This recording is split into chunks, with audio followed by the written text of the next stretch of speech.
Hola, querido Gesina, que estoy de nuevo, pero se vea ya con la cuarta entrevista y estoy más feliz que nunca. He podido conocer muchísimo más a los directores actuales y tengo muchas ganas de que ustedes también los conozcan. Por supuesto que un video de un minuto, que fue lo que nos pidieron a todos para postular, es insuficiente a rabiar, y los 10 minutos de día también, pero es 10 veces más de lo que teníamos. Así que ahora tengo el gustazo de conversar con Roberto Enrique, con el que nos conocemos muy poco, así que créanme que esto para mí es una oportunidad gigantesca de conocer a un GCL extraordinaria que tiene disponibilidad de regalarnos tiempo a nosotros del directorio. Así que van a ser 10 minutos nuevos y chiquillo, este es para conocer a Roberto. Roberto, muy bienvenido, ¿cómo estás? ¿Cómo estás, Alfredo? Bien, aquí en el aeropuerto de Punta Cana, camino a Santiago ya. Ya veo ahí disfrutando del sol. Oye, te felicito por la iniciativa. La verdad que he encontrado que es extraordinaria, así que un aplauso. No, es una extraordinaria las personas con las que conversé, así que estoy feliz con eso.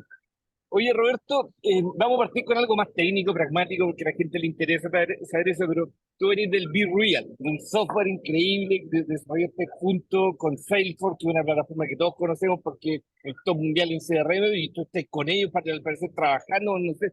Pero leí cosas súper interesantes lo que estás diciendo. Te regalo un minuto para que nos contes en qué estáis y después ya meternos en otras aristas, pero ¿en qué estáis, man? Es extraordinario lo que lees. Bueno, esa Real es una empresa que se formó hace 10 años, el mes pasado cumplió 10 años, y efectivamente mi socio es Salesforce. ¿Por qué? Porque esta plataforma que está orientada a la gestión inmobiliaria, a la ayuda a los corredores, a todos aquellos que tienen propiedades para renta y gestionan propiedades. Y esto se desarrolló sobre Salesforce. Entonces, los clientes de Real indirectamente también son clientes de Salesforce.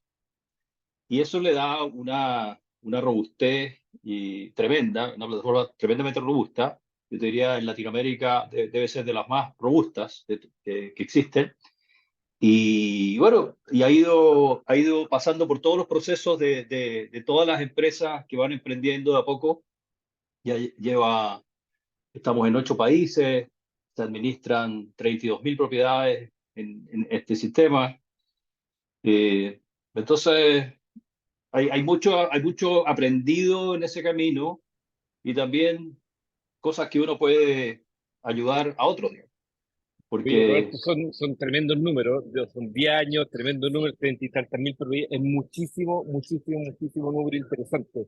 Y me nace la pregunta, dado que estamos en este contexto de elecciones, cuando partiste con Salesforce, si tuviéramos que pensar que estamos en el mundo de la elección siempre buscando las 4 C, algo de capital, algo de conocimiento, algo de contacto y algo de cariño, ¿cuál de estas cuatro fue la que más te aporta Salesforce hace 10 años atrás?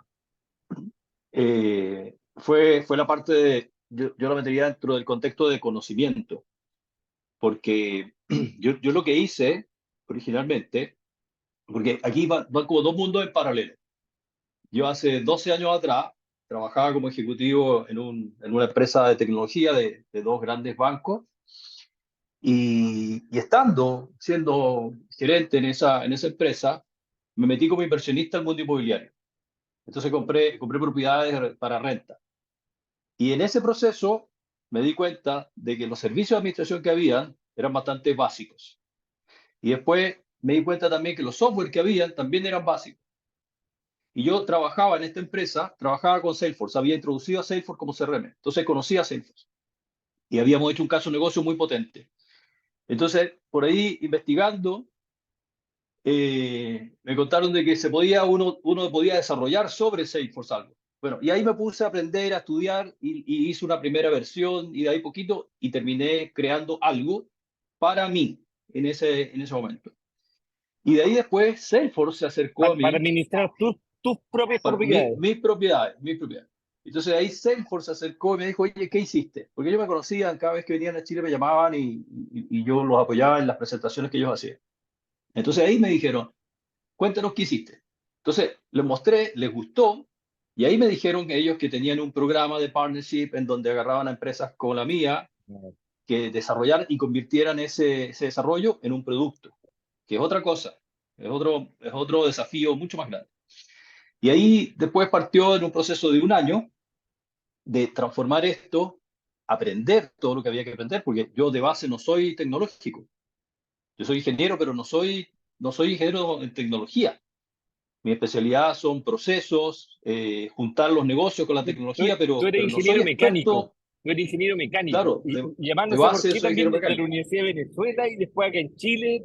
Después me voy a Claro, conversar de esa historia, pero claro, tecnológico no, pues, mecánico, de fierro, de otra cosa, entonces claro. ahí, claro, ahí yo tuve que aprender un montón y convertir este software que yo había desarrollado para mí, convertirlo en un producto, con todas las aristas que eso tiene. Bueno, y ahí empezó ese desafío, entonces ahí se creó Virreal, es del año 2013, y ahí partió este proceso, digamos, que ha ido Qué poco a poco y ha bueno. ido creciendo, y Seguro que sí, pues, seguro que sí. hoy en día es una empresa bastante sui generis, porque, por ejemplo, todo el área de desarrollo yo la tengo en India, y el área de marketing la tengo en México. Entonces, yo en Chile, te fijas, con ese triángulo atendemos todo. Bueno, felicitaciones, Roberto, felicitaciones. Oye, ya hay harto años emprendiendo y el 10% de ese tiempo, además de emprender, se lo he dedicado al crecimiento, porque lleváis 12 años y hay un año y medio acá. Entonces, el 10% de tu tiempo ahí estaba acá. ¿Por qué entraste? ¿Quién te invitó? ¿Qué has visto en esto? ¿Qué es lo que te motiva hasta seguir? ¿Qué te empuja a Mira, estar en el querer estar en el directorio? mira, interesante la pregunta, porque a mí me pasó, yo soy bien amigo de Roberto Bussel, que él era GCL. O- y entonces él me contaba, nos veíamos, teníamos a los niños en el mismo colegio, y me contaba de lo que estaba haciendo, y lo veía muy entusiasmado. Y después me acuerdo, él creó un programa de entrevista y me entrevistó. Y a mí me entusiasmó mucho y la energía y lo que él estaba viviendo. Entonces dije, aquí hay algo especial. Y a mí todas las cosas donde hay gente especial me llaman la atención. Donde hay gente inteligente y gente especial, yo siempre pongo los ojos. Y también el que me había hablado era Chris. Entonces, con Chris entrenábamos en el gimnasio, nos conocíamos también, nos conocemos hace mucho tiempo y siempre entrenábamos juntos. Y también él me contaba un poco del GCL. Y entonces por ahí Roberto me dijo, oye, por qué no postuláis? Y ahí entré, fue ese proceso. Eso fue hace como un año y medio. Y ahí, sí, la verdad, sin saber demasiado, sin esperar demasiado, solamente con la expectativa de poder ayudar.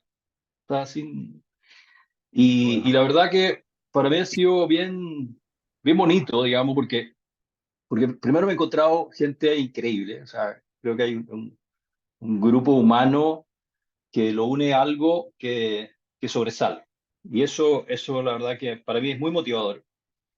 Y también lo que se está tratando de hacer es algo en lo cual yo personalmente creo mucho. O sea, yo definitivamente creo que el emprendimiento es la manera de sacar adelante un país. O sea, especialmente en los tiempos de hoy en día. O sea, ha sido siempre, pero hoy en día pero brutal. Entonces, y por otro lado, no nos enseñan a emprender. En la universidad a ninguno de nosotros nos enseñaron a emprender. Los que han emprendido, realmente es porque tienen escuelas en la familia de emprendedores, de sus padres, tíos, etcétera. Entonces, en ese caso es un poco más fácil. Pero las personas que no tienen ese background familiar, les cuesta mucho más. ¿Te fijas? Y claro, terminan todos como ejecutivos, como gerentes, etcétera, que es un poco lo que me pasó a mí. Y yo en mi camino me di cuenta que el camino era vía emprender.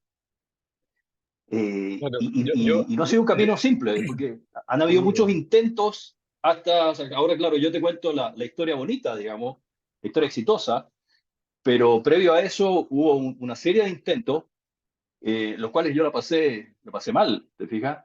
Pero en ese aprendizaje uno aprende, se cae, se vuelve a parar y bueno, y de ahí sale mucho aprendizaje. el otro día hablando con Carlos, están hablando, no sé si se mete mucho ruido o no, pero estoy en el No tanto, aeropuerto. no tanto. Se El otro día escucha bien. hablando con Carlos, él tiraba una idea que me encuentro re interesante ¿no? de hacer, crear una forma de cómo contar de nuestros fracasos. Es tan importante eso como de contar también la cosa correcta de cómo sí hacerlo, pero conocer esta historia de fracaso es re importante también para generar incluso hasta empatía con el pobre emprendedor que cree que si le va mal en esto, se le acaba el mundo. Y por Dios que todos tenemos heridas de guerra, así que el partido de eso podría ser, como dice Carlos, re interesante en algún momento. Y además algo más que dijiste tú, me hace sentido con vueltas que le daba la tercera esta de que, claro, podemos tener un montón de mérito en el sentido de trabajamos duro, estudiamos lo que sea, pero si no tenemos un entorno, es bien difícil que resulten las cosas, pues mucho más difícil que el que tiene el entorno, güey. Incluso para estudiar, o sea, si tú tenías unos papás cariñosos que te quieren, no solo que te pagan la carrera, sino que te quieren, que te alimentan, que te enfocan, es bien distinto esa realidad al cabro que se puede conseguir una beca, pero que tiene papá ausente, que todo un desastre. Entonces, para el emprendimiento, esto que estás hablando tú de andar acompañándose y acompañando a otros, pucha, que parece obvio, pero que no está tan distribuido como uno quisiera, pues. Y quizás esa es la sede de cariño que andamos tratando de poner en todos lados, pues. Entonces, en tu experiencia, de aquí en Incisión, Roberto, claro, yo estando con el seco, el cariño, pero porfa, expláyate tú, ¿cuál de estas cuatro C para ti es la bandera de lucha que Chile necesita, pues? Conocimiento, algo de Yo, yo, capital, yo algo de creo, contacto, el cariño. yo creo que las cuatro son importantes. No quiero sobrevalorar alguna de ellas en particular, pero tienen que estar las cuatro. Esto es como una mesa de cuatro patas. Si le falta uno, la mesa se va a caer. Después, dependiendo la situación, dependiendo el emprendedor, dependiendo el grupo emprendedor, dependiendo la historia que tenga, etcétera, va a ser necesario reforzar alguna de las cuatro patas de mayor manera o no. Después, en general, dado el mundo que estamos viendo hoy en día, creo que la pata del conocimiento es brutalmente importante, porque el conocimiento está cambiando muy rápido. O sea, lo que nosotros estudiamos y que era, entre comillas, la verdad, hoy en día ya no lo es como era antes. ¿Te fijas? Y eso está cambiando, el ciclo está cambiando. Entonces, lo que sabemos hoy, en 2 años más, probablemente no nos sirve. ¿Te fijas? O no nos sirve de la misma manera. Entonces, tenemos que aprender a aprender. Y eso no nos lo enseña. En la universidad uno aprende, pero no, la metodología de aprender a aprender, ya cuando uno sabe algo, tienes que desaprenderlo y tienes que volver a aprenderlo. Ese ciclo es muy difícil. Así es, muy, muy, Y muy difícil, muy entonces, el difícil. tema del conocimiento Sobre todo el mundo es de la fundamental. ingeniería, que la verdad matemática de Descartes es verdad, po. O sea, el 2 más 2 es 4, entonces, ¿por qué tendría que desaprender algo de lo que aprendió en la universidad si la ingeniería, por definición, son puras verdades?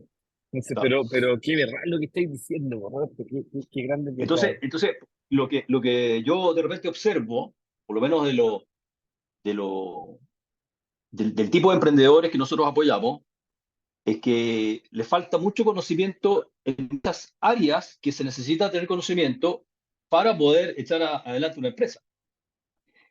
Y hay otro tema que también es súper relevante, que no sé dónde meterlo dentro de las cuatro c, que tiene que ver con el mindset, tiene que ver con el approach, con el enfoque, con tu cabeza, digamos. Cómo tú te aproximas a lo que quieres. Porque una cosa es hacer una empresa y otra cosa es el esquema mental que tú tienes para poder hacer aquello. Y eso yo he visto y que en el G100 no lo estamos trabajando como se podría trabajar. Entonces creo que ahí hay que hacer un esfuerzo importante porque es muy distinto plantear una empresa que, o sea, un emprendedor puede llegar con una idea que está súper buena, pero que tiene un impacto muy limitado, un impacto muy pequeño, tal vez impacta a su familia. Ese es el mayor impacto que tiene. ¿Por qué? Porque logra pasar tal vez de un trabajo que tenía, que trabajaba como empleado en algún lado, y se crea un autoempleo. Después, eso es un Exacto. upgrade importante, pero no tiene tanto impacto. Entonces, si De nosotros hecho, queremos generar Roberto, quizás impacto, podría incluso decirte que a veces termina siendo más precaria la situación de la persona que termina a veces ni siquiera pagándote leyes claro, sociales, no tiene salud, pero se cree independiente y tiene una cierta salud, no sé ni siquiera si mental, pero la precariedad de la vida es terrible cuando uno tiene un claro. autoempleo durante mucho tiempo. Pero ese concepto de precariedad o no precariedad está en la cabeza. ¿Te fijas? El poder ver los problemas como oportunidades, ese es un enfoque mental. Oye, Roberto, ya nos queda un minuto, así que te regalo, por supuesto, todo ese minuto completo para que llamé a los que siguen a votar, a que voten por ti. Tení un par de segundos, te lo voy a considerar 60 segundos, para que digáis por qué tenemos que votar por ti ya nos queda súper claro, te escuchamos y claro, muchos de los que te escuchen van a confirmar el voto hacia ti y otros van a decidir a votar por ti por todo lo que he dicho, pero dale con tu último minuto contando. Bueno, yo más que pedir que voten por mí, yo simplemente me pongo a disposición. ¿Ok? La verdad, si soy director, no soy director, eso es como sentarse en un punto de la mesa o no. Yo me pongo a disposición de poder seguir ayudando. Después, creo que tengo un montón de experiencia. He recorrido el camino emprendedor ya varias veces. Entonces, eso creo que puede ser un valor importante para los que reciben ese apoyo, ya sea como el formato mentoría o como director, para poder, digamos, alinear. Y otra cosa que en la que yo soy muy bueno es en procesos. Entonces, a mí me es bastante fácil, digamos, armar y estructurar cosas. Entonces, soy bueno en eso. Entonces, eso yo creo que en un directorio siempre es un aporte. Así que si Seguro que eso sí, po, seguro que sí, po, le hace Roberto. sentido, bueno, estoy Hace mucho disponible. sentido, po, y si sumo este minuto de lo que dijiste, que fue bien de punto en la ingeniería, pero sumo con toda tu historia previa que contaste en los 10 minutos anteriores, hace todo el sentido que estés postulando a director, po. Así que muchas gracias, Roberto, por este rato que conversamos aquí, por la amabilidad, la apertura para que te conozcamos un poco más y ojalá que todos los que sí lleguen a este punto de la entrevista que hayan disfrutado tanto como lo hice yo. Roberto, te pasaste. Un gran Ya, abrazo. pues, genial. Buen retorno. Gracias.